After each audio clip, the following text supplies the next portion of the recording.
Well, welcome everyone. Um, as you know, this is a town hall meeting, so you're welcome to ask questions and share. And uh, it's a kind of a chance to collaborate and talk amongst ourselves and um, listen and learn and discover. Find new ways of understanding how these principles work um, and find a hopefully find a that uh, that connection that we all I know I enjoy, and I know all of you enjoy too.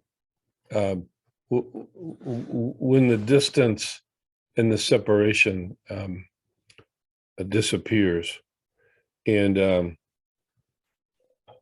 oneness emerges, it's really uh, it's what everybody's looking for. So welcome. And uh, anybody have anything to say or comment on or what have you? Let's throw the doors open to the town. Speak, town.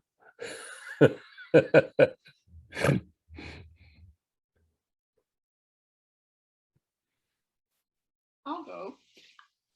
So this is my first town hall meeting that I've made. I always get the invitation, but it's Sunday midday here, and so we're usually out gallivanting on a Sunday. But it's too hot today, so I got to be here. So I'm very happy to be here. I'm excited. I watch the recordings quite often, and so I'm happy to be here in person this time. Well, nice to see you. Yeah, yeah. And where are you located? I'm in right now. I'm in Kelowna, British Columbia. Okay, all right. And any thoughts or anything you want to share, Nina? Well, what's current for me right now is I often listen in on 3P stuff. I'm not a coach. I'm not practicing. But looking at possibly doing it. But I've always done it kind of from the sidelines. And I've found that putting myself on camera and speaking up, I'm much more present and engaged. Like quite often, if I don't have my camera on, I'll be distracted, doing something. And so I've been finding I'm getting a lot more from participating fully. Right, right.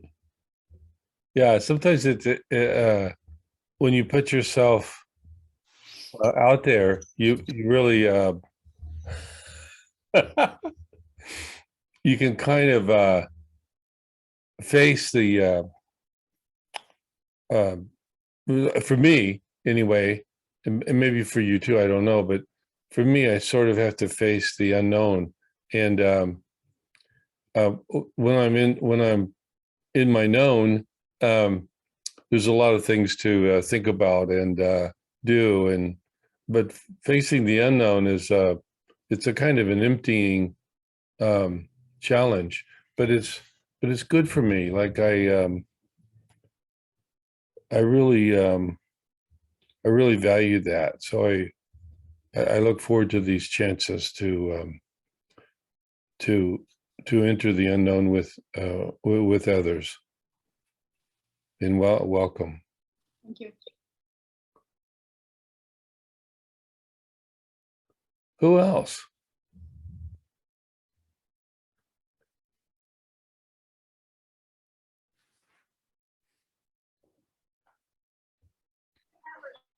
I think I will offer something. Okay. Can you hear me? Yeah. Great.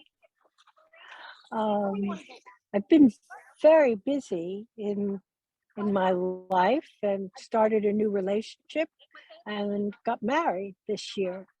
Oh my goodness. Yeah. So my new relationship is about 4 years old. So it's been a while since I've been connected at a town meeting or at a seminar. I guess since COVID started, I've been on a, um, in isolation along with a lot of other people, doing some work via telephone and Zoom. But just decided over these last few weeks to go deeper in my connection with the three principles.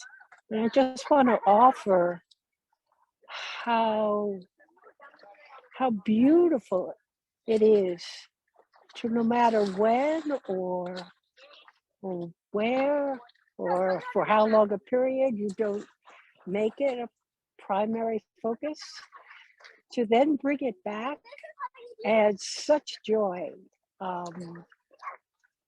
and well-being, that and gratitude for that. It's like something that's accessible, that you can tap into, and offering you so much anytime you do. So I just wanted to share that. So nice to be back. Yeah, nice to have you here, Amos.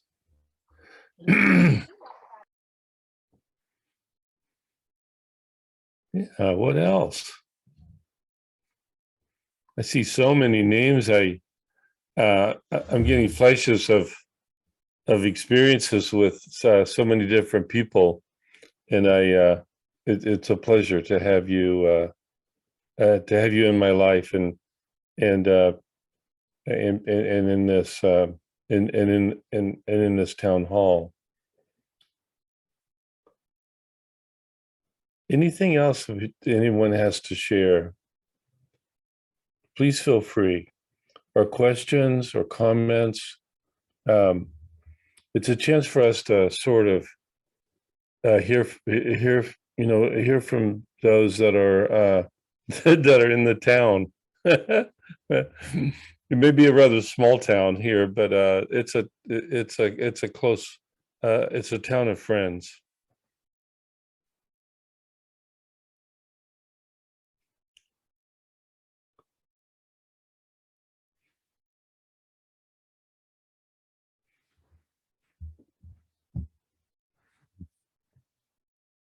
I can't help but get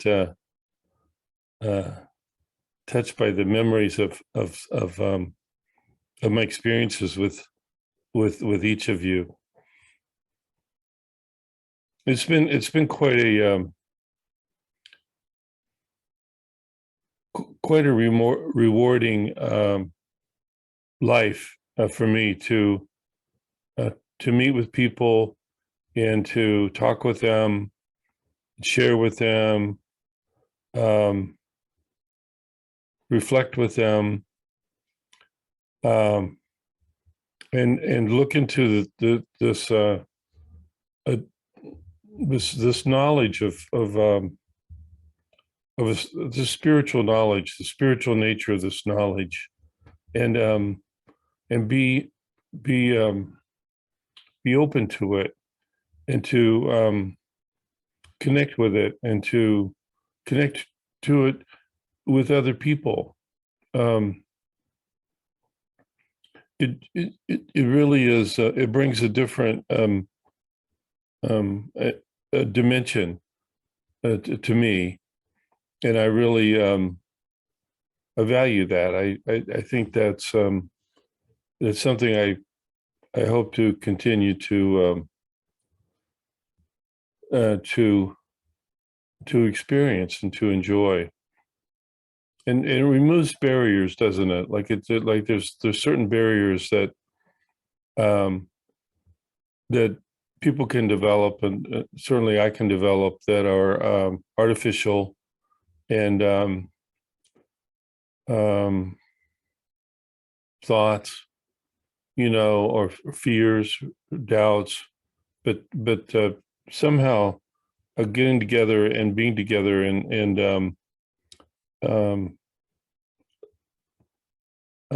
going beyond those limitations is really quite it's fresh and new every time. So I really appreciate that. Thank you so much for joining in and being a part of this community. So let me hear from more.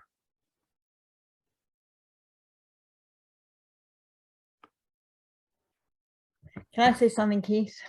Sure. Can you say more about the spiritual side of the principles fitting in with the paradigm? Because to me, maybe it's so like logical and neat, and then the way I understand spiritual is more, I don't know, what comes to mind is airy fairy, but that's not what I mean. I'm thinking of a good word, you know, more less neat, more, you know, all encompassing. I don't know, I suppose the paradigm is also all encompassing, but how you see them as working together, the spiritual nature of the principles and the paradigm. Well, I think there's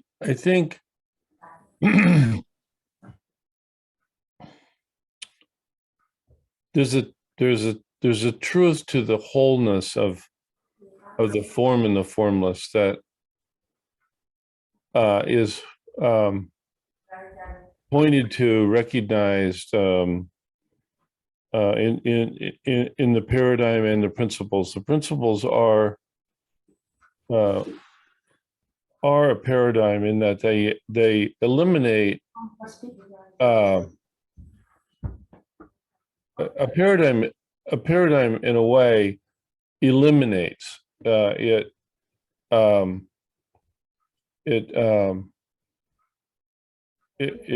it takes away exceptions and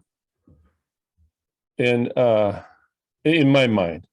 And so the three principles have a way of removing barriers and exceptions, and that is a spiritual truth, a spiritual, and we have the capability of recognizing that truth. So we're given this connection, and it's real. But being spiritual, it doesn't have a form that you can because it's form and formless. So being that way, it creates a really a feeling, a spiritual feeling, but a mentally healthy feeling. It creates a mentally healthy moment of experience we're in. They're both, so both of those terms we wanted to convey that's the way life is, that's the way it all works, and that it only works that way. A paradigm of this oneness only works as oneness. So it doesn't have exceptions. It doesn't have versions. It doesn't have distinctions. It doesn't have separation.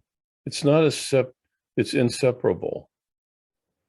So there's a totality that's inseparable from everything, that we are all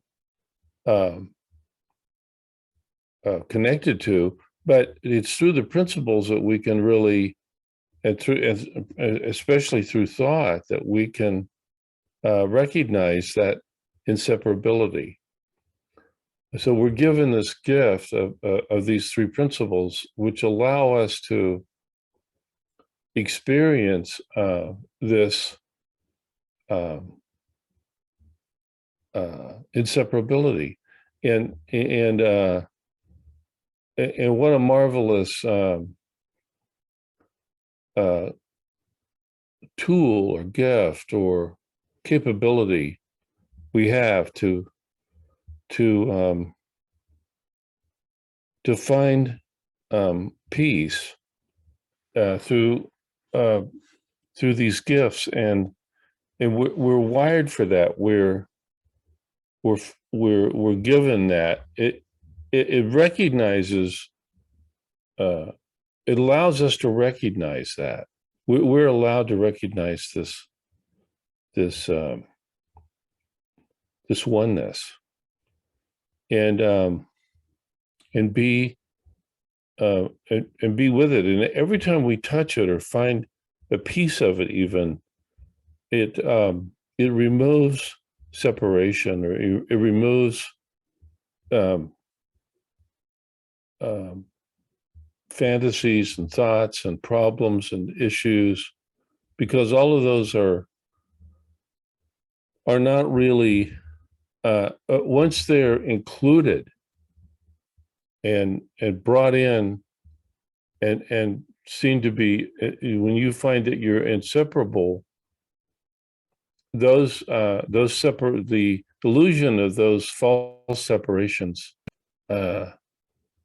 dies a death, and that's a real mentally healthy experience of life, and everyone has those capabilities for that experience. So so don't be confused, or don't try to separate out one from the other, like the formless and the form, or the paradigm and other conceptions. We don't mean to create a limitation. Well, there is no limitation. There is no separation. And the principles, because the principles work specifically, exactly to recognize that, it creates a breakdown of the separation, and my goodness, what a wonderful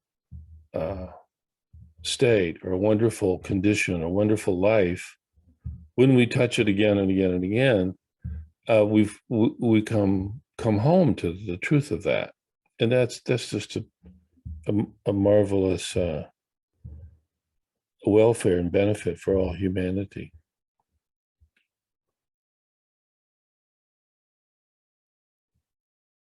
It's those little illusions, isn't it? Those little separations, and you can walk around in them as if they're real, but they alienate you from the truth, and they're really worthless, and they create a mental distress, or a mental alienation.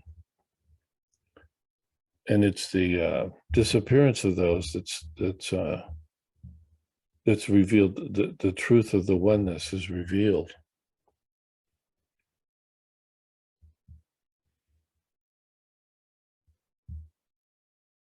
What else?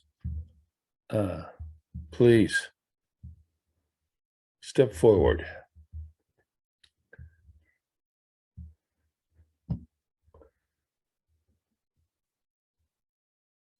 Well, Keith, I had a recent opportunity to speak to the American Holistic Nurses, and one of the gals in the back row was just crying and crying, sitting next to a friend of mine, and she kept saying, there has to be something to do.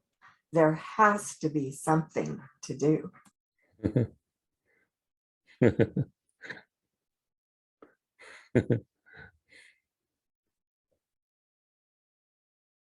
That's kind of a tricky one, isn't it? Because it seems it's so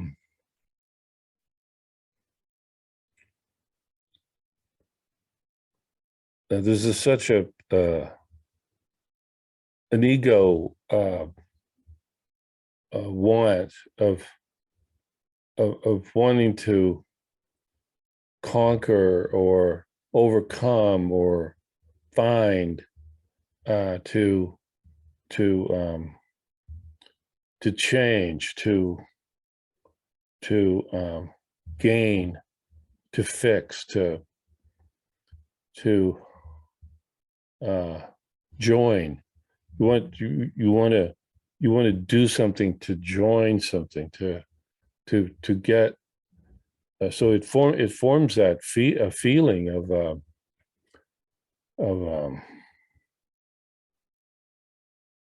separation, really, and so that compelling need to and the feeling of that's really it's really in and of itself is separating, and if you ever stop, or if that ever stops, that feeling that there's something to do, something to be somewhere else, to fix what's really not broken in the first place, but the ego believes that it is broken. It believes that there's a separate. It's a belief in a separation that doesn't exist, and so it's a kind of a confrontation, because it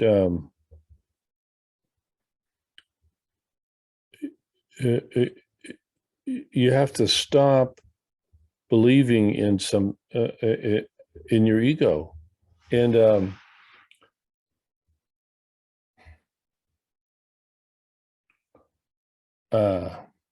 it is an illusion, but don't take my word for it, because you have to find it for yourself. You have to. A person has to really meet their maker, you might say, about that. Again and again and again, you might meet your maker, but that's a beautiful thing to let go or transcend the separation, the ego separation, the false separation. Whenever you touch that or find that again, you give up the search, and you realize you've been had, but your ego is the biggest joke going, and because it creates that feeling of doing. I've got to figure it out. I've got to do something. I've got to. So there's an insistence of the fact that that the ego exists, and as long as you're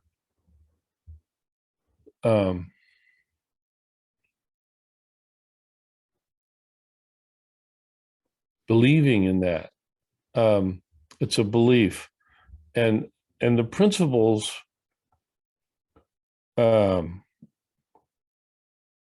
remove beliefs. They remove the illusion of beliefs, and they reveal that there is no. They reveal something to you, wherein, and that really stops the search. But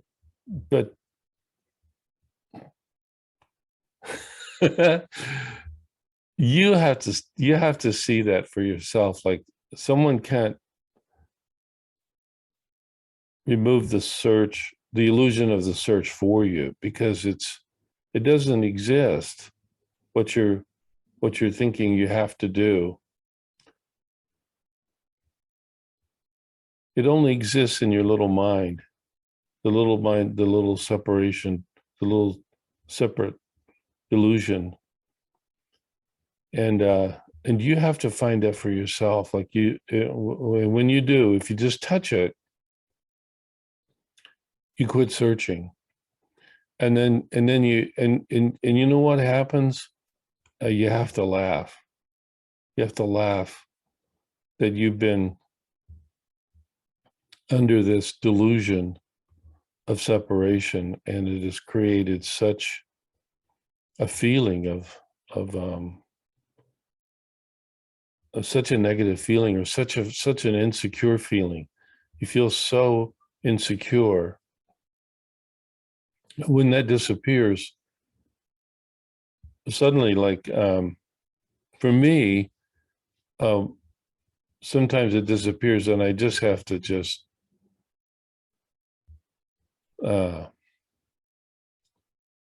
realize, of course, it's so obvious, but it's an of courseness that is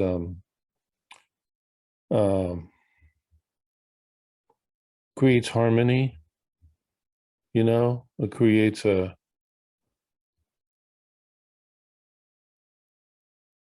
unity. It creates a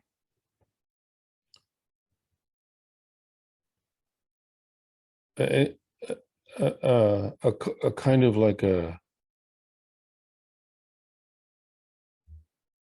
like you've been had about your ego had you, and it had you in a bind.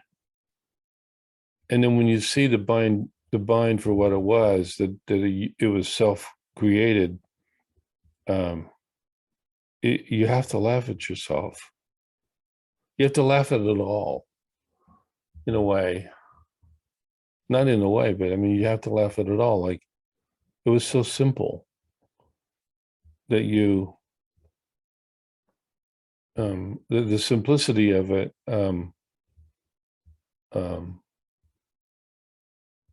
it means the joke's on you, but it's not. But it's not a cruel joke. It's just it's a friendly, kind of like there's a word. Oh, self-effacing. It's kind of a self-effacing humor. Like, well, son of a gun, there it is again, and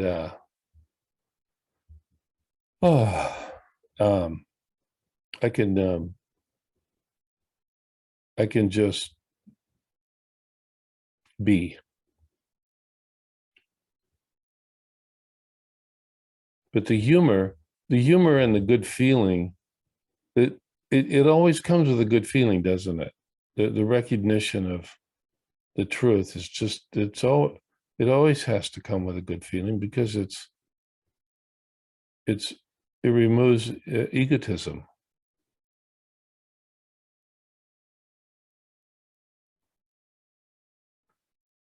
Thank you. Yeah.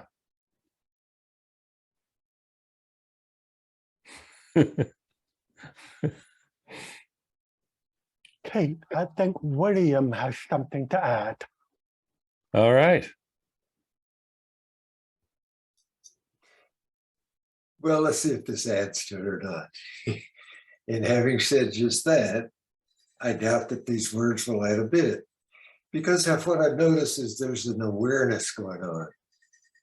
And the awareness sees this image that I am so used to believing is me. And there's an awareness that almost like I'm the I that I'm not, but I'm dragging that image around. And as I'm reaching the moment of now, in the moment of now, it's wonderful. I'm wonderful. But the moment I have it, I'm back in, oh, let me tell you what just happened, which of course takes me out of the moment.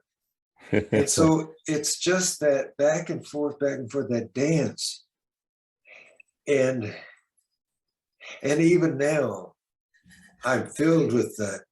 To me, when you, yes, it's what word? For me, it's a knowing, a realization. It's when I don't have a word for it, and that makes me feel even closer. But I notice that I don't stay here. And then I start laughing because that just puts me back in the moment, because I'm not making myself laugh. The laugh is just coming out. And that's what I see about the magic of the moment. It's just, wow, every now and then I get a glimpse, a feeling, a taste, a flavor, or whatever, smell of it. And then I'm back in the stream. But more and more, it's okay. It's okay. It's okay. So the two words, so what? So what? Whatever my story is, that's okay. So what? So what? I don't take it that seriously anymore until I do. And then I have to kind of, whoops. And then there's that awareness again, that knowing. Somehow that knowing, understanding whatever word, allows me to be free again. So I don't know. I'm enjoying the dance, and it somehow I wanted to share the dance, but I think that's all I got to say.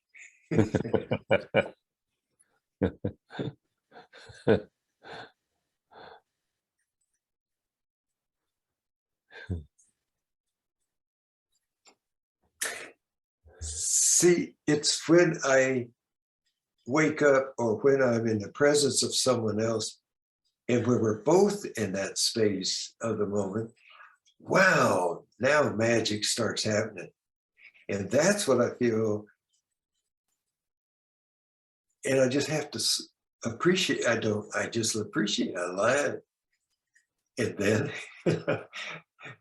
I just see, here's that, my little identity, that image of me comes along and gets back into the land of familiar. Oh, I'm so secure and familiar with this. I've done this all my life. So I see how that just gets in the way, because when I really reach for the now, it is instead of what I make up. And so it's always the absence of my story, the absence of the image that I habitually drag around with me because I'm so familiar presenting my image, my fate, my whatever. Anyway, it's wonderful.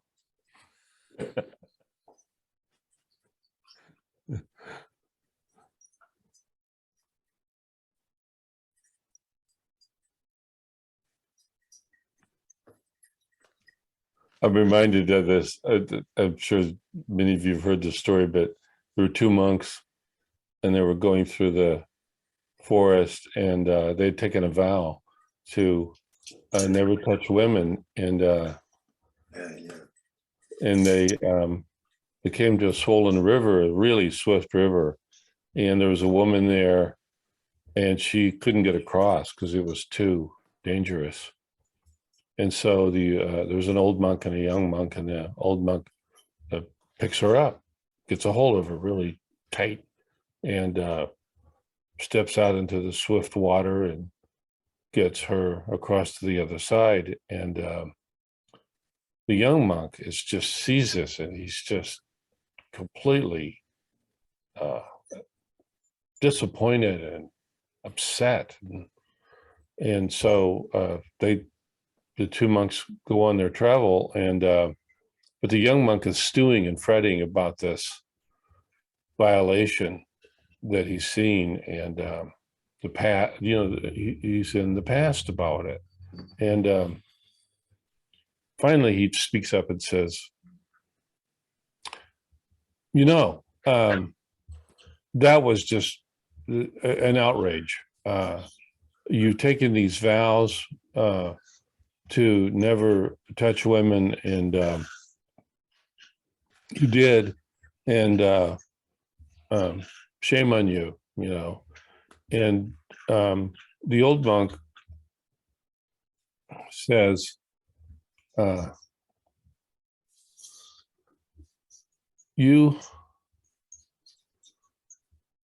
I sat her down at the other side of the bank, and apparently you're still carrying her. And it's a simple little story, but it reminds us of the now. And one of the things that Sid said that I remembered him saying was that unless someone is talking about the now and teaching the principles, then they don't know what they're talking about. And it was like a reminder of that, of the nowness of the. I mean, for me, when hearing them, he said that so strongly and so conclusively and so absolutely. Now that's a paradigm statement. That's a black and white statement, and it made me kind of set upright, and realize that a lot of times when I'm thinking, I'm not in the now. I'm talking about the principles. We're talking about something, and I'm not really talking from the principles. And it was a good statement, a good reminder, a good black and white discriminator. And again, you find what you're looking for, and it's already it was already here, but for your thinking otherwise.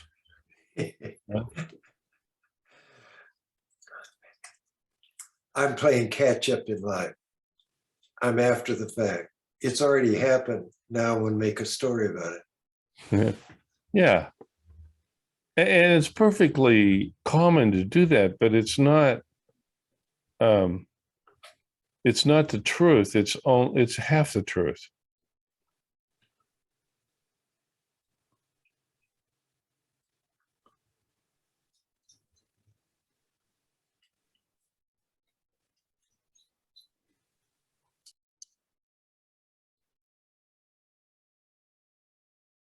Nikki, do you have anything you want to add? I'm just going to call people. I watch these political town halls, and so at some point, the president or whoever's doing them, they say they ask someone to speak. So and if you don't have anything to say, that's perfectly fine. You get the power. No, I always have something, as you know. I always have something. I don't know. I'm loving what was just shared by William as well, because I just had a work day, so I always have a lot of things that happen in days like that. And there was a few things. One of them was where I noticed where I got really serious when I was working, and then a client came who was supposedly to be, like the crazy one, because I work in psychiatry, and she she came and she just told us the funniest joke I think I've ever heard.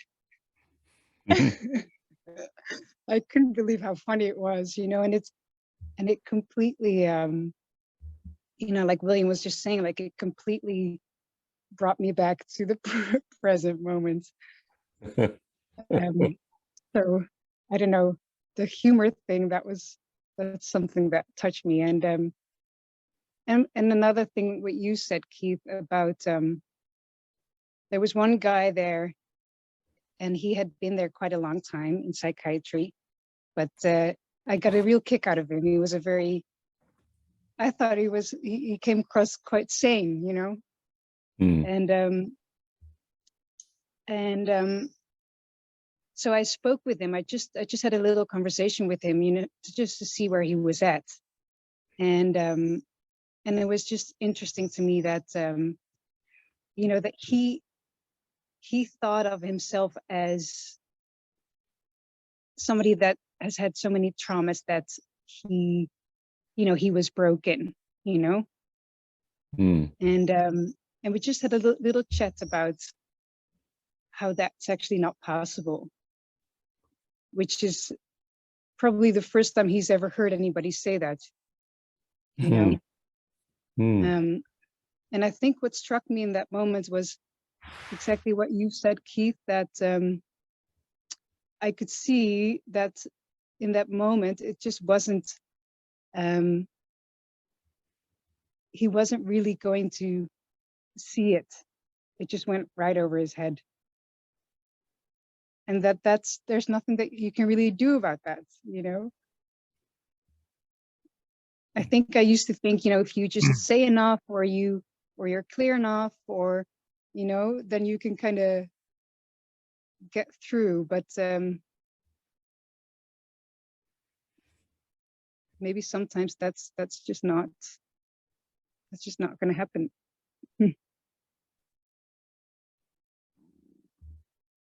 I think that the privilege of working with people, but which Sid, by the way, was always so profoundly respectful of, because he knew, like he would say, I have nothing but respect for the people that work with people who are struggling or suffering needlessly.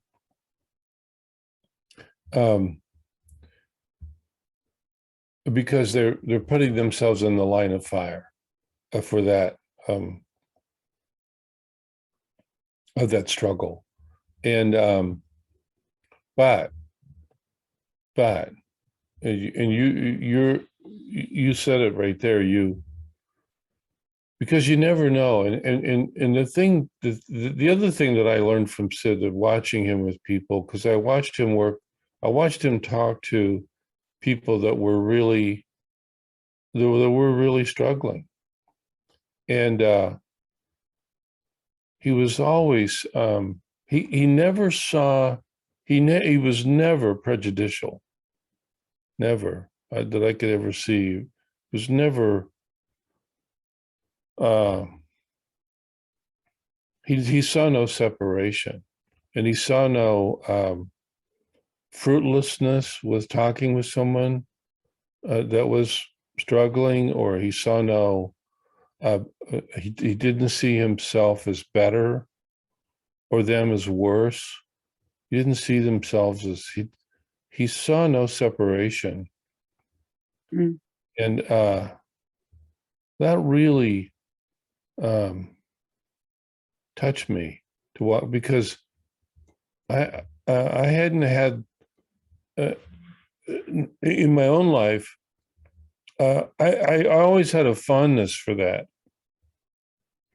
but I also had other times when I would just think, oh, this person's just difficult, or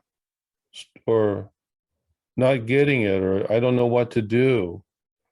And he would be he was not, he, even there then, like you are, Nikki, you if you understand, you're not really just because of, and it's, I think he says this in The Missing Link, just because a blind man can't see the stars doesn't mean they're not there. And so this being there, this wholeness being there, preeminently, experientially, existentially, it removes all manner of judgment and diagnoses, or fear, or prejudice, or especially diagnoses, like like, and that's why to tell you the truth, I really loved working with the chronically mentally ill, so-called, Mhm. because I made friends and I found a kinship, and I found I didn't find, I couldn't see. You hear it in, there's one moment in one of Sid's recordings where he had gone to a prison, and it was kind of like uh, um, sort of like a low. It wasn't like a lockdown prison, but it was people worked there. But they had they had to stay on grounds, and when they went on coffee break, or if they stepped outside of the building and the bell rang, they had 1 minute to get back inside. And believe me, every single one of them always got back inside, because then they would be um,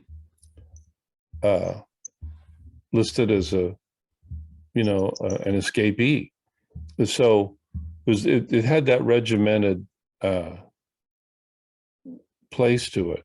But Sid remarks, he says, being here, it's hard to tell.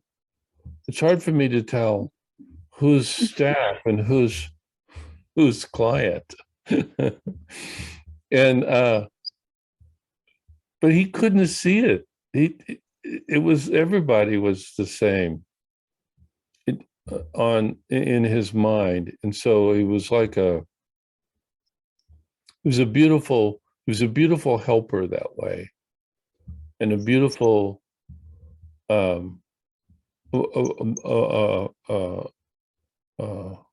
like I never met anyone like that as a helper. They always were I'm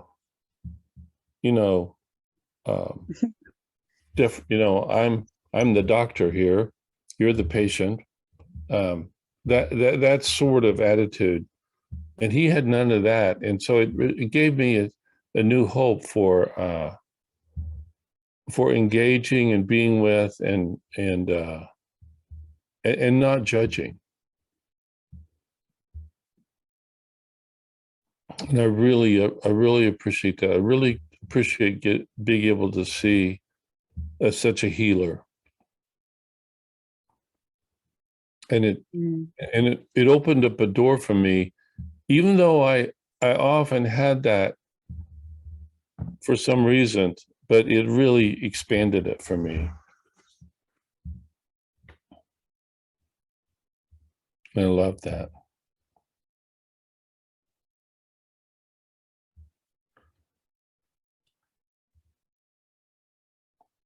Memun, hey, Mem, I see your face there. I had your picture, I had your self there for a minute, but there he is. There's his self. Here is the body. Body carrying the mind, consciousness, and thought of Memun. How are you doing? It's good to see you. That's not true. The body doesn't carry mind conscious. Anyway, how are you doing, Keith? It's great to see you too. It's lovely to see everybody. Yeah, it's nice to be here with my peeps. These are my peeps. This is the crew. Yeah. I have been loving the conversation, and something occurred to me, and I think it's resolving itself. But I'll share it, and I'd love to hear your thoughts on it. So it's so there's the idea that there's nothing to do, or the fact that there's nothing to do, and that gets us back to zero, right? That gets us back to reality, and then there's also the thing that Sydney Banks said, and that a lot of religions say. I was going to say all, but I haven't studied all religions. Let's be honest. There's the idea that the purpose of life is to know God. And before, I had this dichotomy that was like, oh, well, you gotta like read something, you know, to know God. That sounds like there's something to do. And then as the conversation went on, I was like, no, but I don't know. But it's kind of like, how could there be anything to do to be more present? It's like you know, how could there be? Yeah, I don't know. There's a lot of Sufi metaphors and stories about this, but I'd love to hear your thoughts on it. The idea Yeah. that there's nothing to do, nowhere to go, nowhere to get to, and the purpose of life is to know God, which you know, how do you do that? You know, it's like I want to know God more. That'd be great. You know. Yeah. You know, you reminded me that I remember somewhere where someone challenged it in an audience somewhere and said, well, what is the purpose of life anyway? And he said, well, to know God. Like, you know, it was like it was so obviously offhand, but simple. And then everyone was sort of struck by that, just, you know, the simplicity, like, but that takes no thought, doesn't it? I mean, it takes no ego thought to know that, because you know, there's a oneness there. There's and there's a lack of separation there, and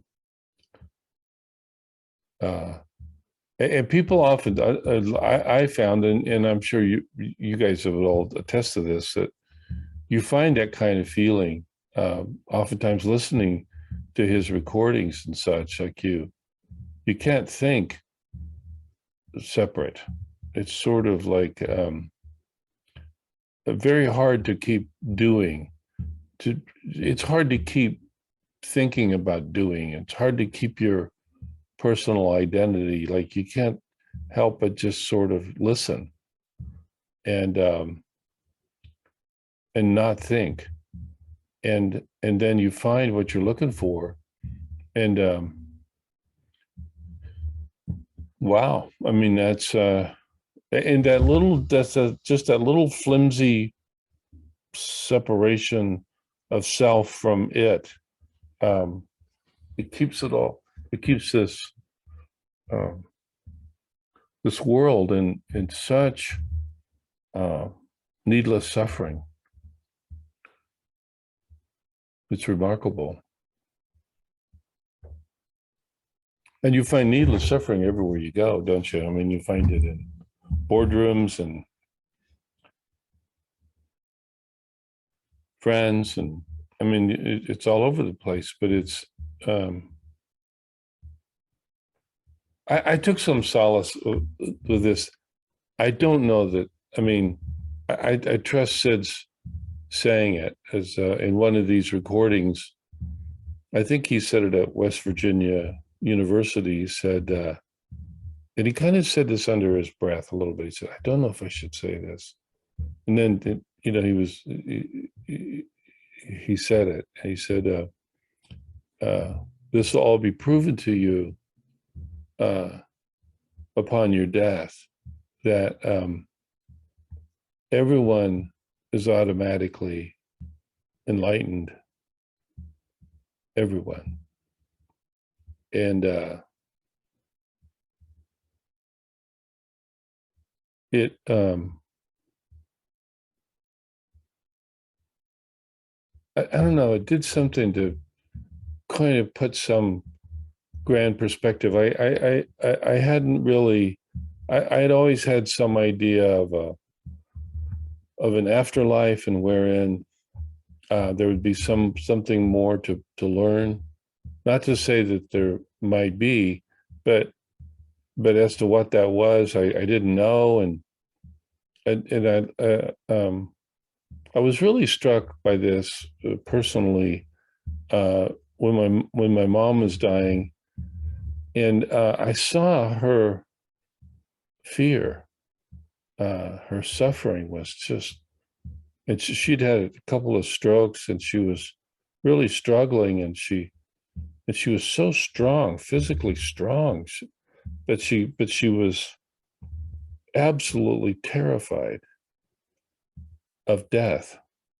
And I thought, wow, and I know she must have attended countless religious services and these were Christian services, but they must have instilled in her some sort of profound sense of proving or making it or being worthy, of God's grace. And I couldn't help but think of the harm that was done to this little sweet person in the name of fear and judgment and judgment, the judgment day.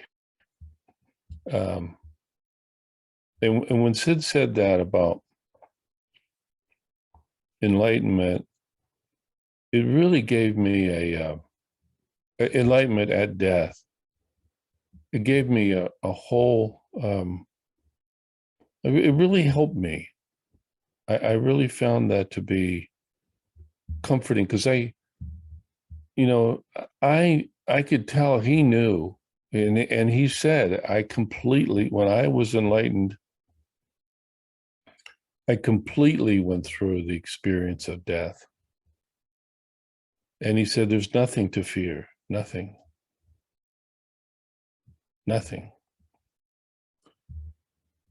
And it really, it stuck with me, not to say that I don't get into anxieties in the meantime, where I feel like I've got to do this, or, where I feel stressed or what have you, but knowing that that's true, wouldn't that really help humanity? And couldn't we all just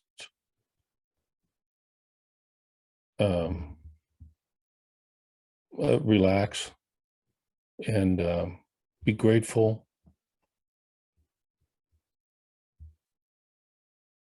and be present and fall into the now together?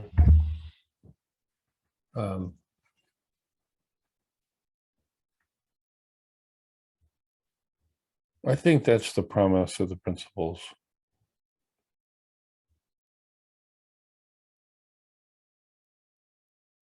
They're not concepts, they're recognitions of the truth of the matter.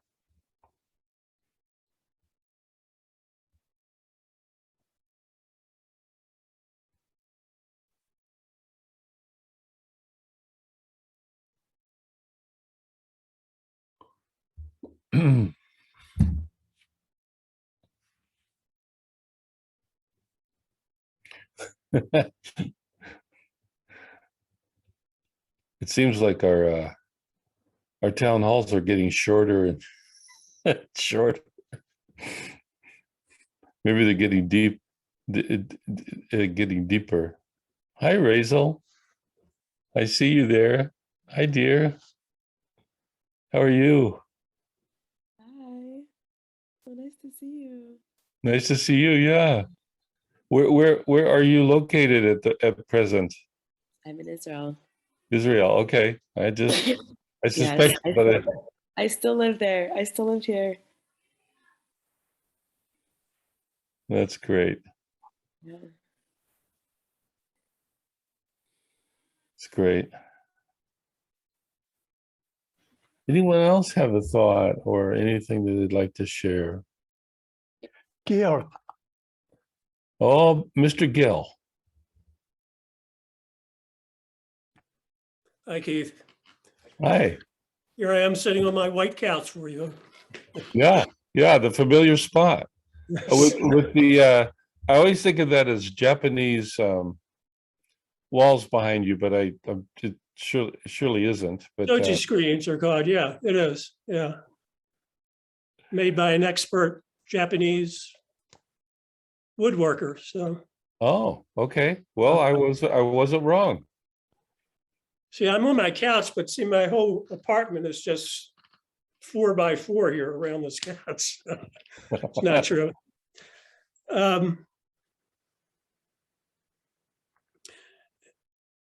Yeah, I by the way, I'm finding myself laughing at myself a lot more lately. I mean, to the point that I'm walking down the street and people are looking at me like wondering what's going on. So I just happily keep them laughing.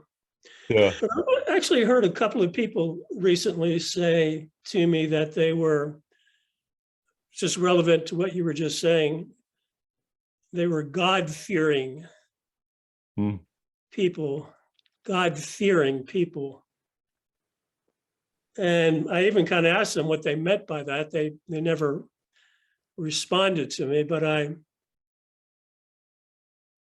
wondering if that's true of a lot of, especially very religious people, that they're rather than appreciating God and our experience here, but they spend their life being afraid of God or fearing, and that we should all be God fearing and all. So.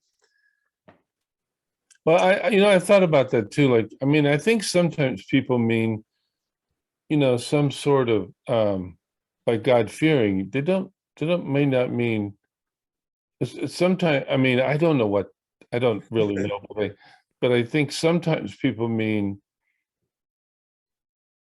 what I think of as God respecting or God, like Mamun is a person like that for me. Like he's very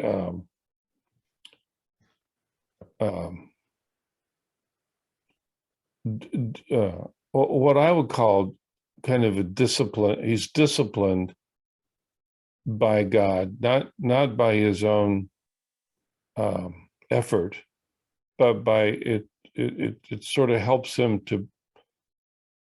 I'm just making all this up about you, Mamun, but it helps him to be to walk with God. And so the line for me, the red line could be a fearful line, like the example I gave with my mom. I think it was like she feared this. I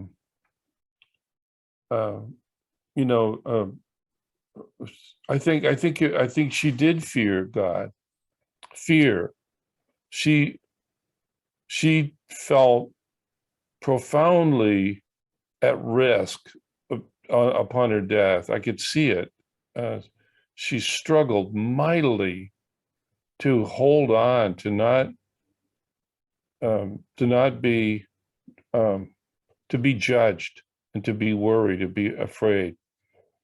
But then some people might not have that same quality of feeling, or maybe not have that quality of feeling at all, wherein they feel led by or helped by or grateful for, or and finding the difference, finding the wisdom to know the difference was not a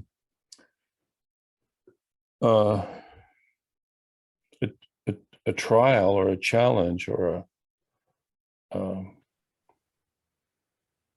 an anxiety. It wasn't an anxiety. It was like an adventure of learning and developing and change and growing. And I remember, I think this is from The Missing Link again, but it's like a few as the illusion of duality begins to fade, the oneness of life appears. And that's not a, that is a grand comfort to anyone.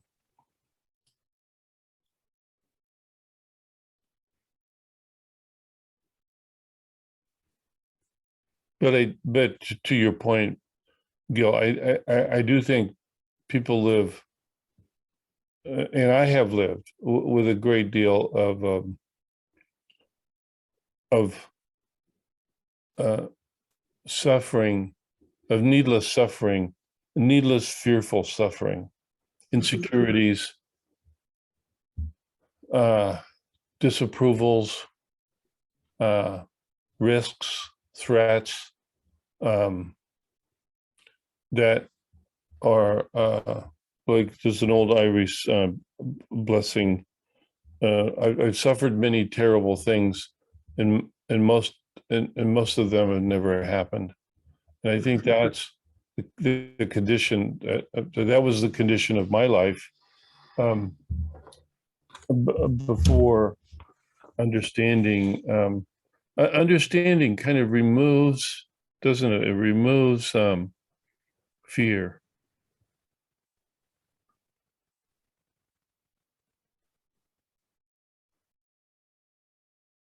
And because this universe is so profoundly spiritual, the fear is not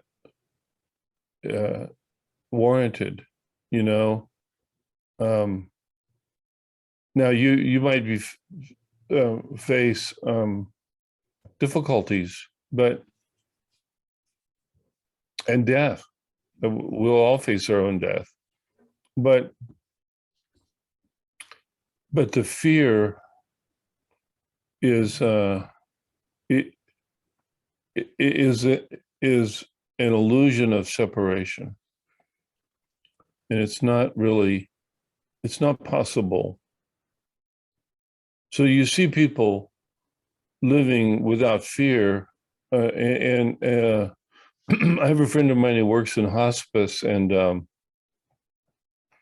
it's his favorite job because he sees people going through the experience of death, and it's the most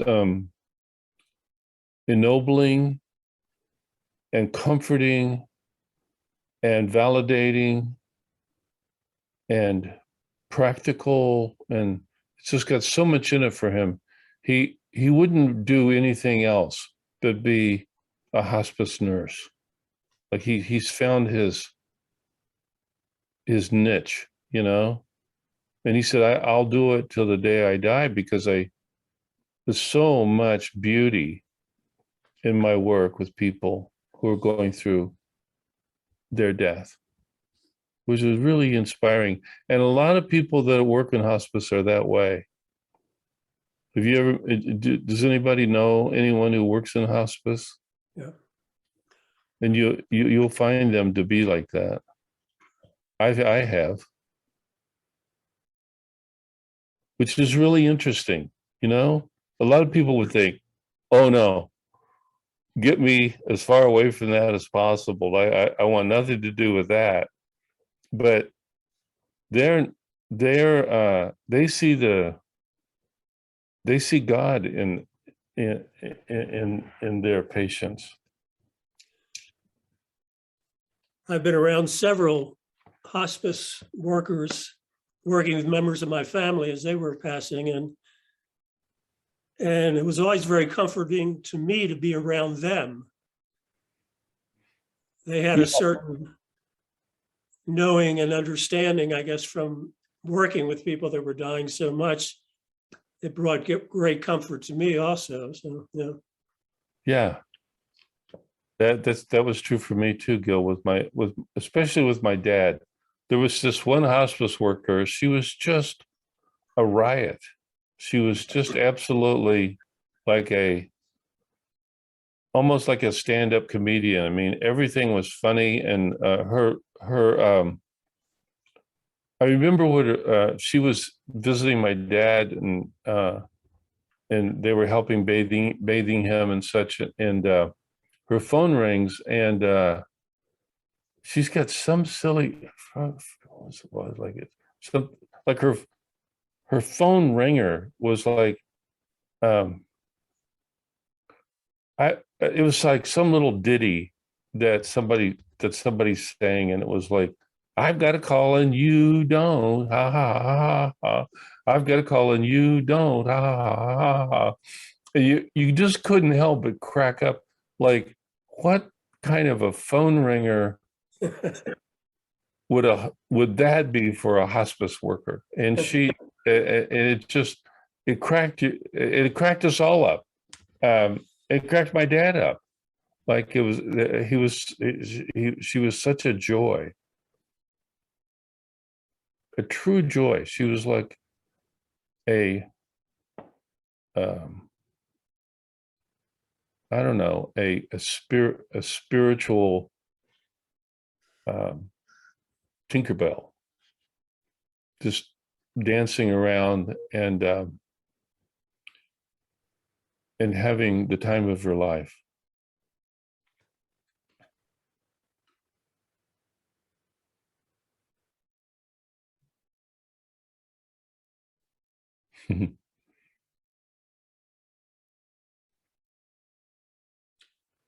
Thank you, Keith.